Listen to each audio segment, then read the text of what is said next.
আসসালামু আলাইকুম সম্মানিত ভিউয়ার্স এবং আমাদের ইউটিউব চ্যানেল ডারজাস্ট টিভির সকল শুভাকাঙ্ক্ষী ভাই বোনদের জানাচ্ছি লাল গোলাপের শুভেচ্ছা।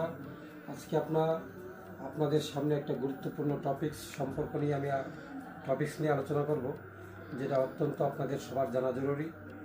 ইরানের বিরুদ্ধে যে চক্রান্ত নেতানিয়াহু, ইসরায়েলের যে প্রধান, আর আমেরিকার যে প্রধান ডোনাল্ড ট্রাম্প, যে চক্রান্ত তারা করিতেছেন, এই চক্রান্ত খুব শীঘ্রই ধ্বংস হয়ে যাবে ইনশাআল্লাহ।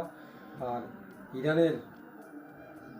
ইরানের বিজয়টা ইনশাআল্লাহ খুব তাড়াতাড়ি শুনতে পারবেন যে আল্লাহর রহমতে ইরানের বিজয় সুনিশ্চিত।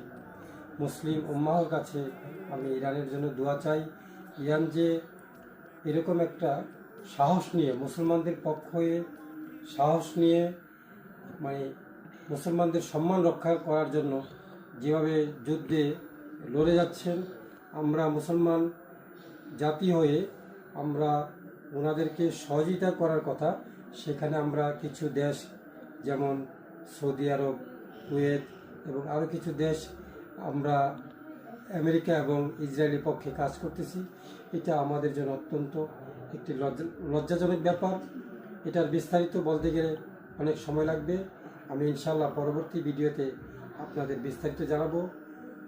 আপনাদের সবার কাছে ইরানবাসীর জন্য, ফিলিস্তিনবাসীর জন্য দোয়া চাই। সবাইকে অসংখ্য ধন্যবাদ। আল্লাহ হাফিজ।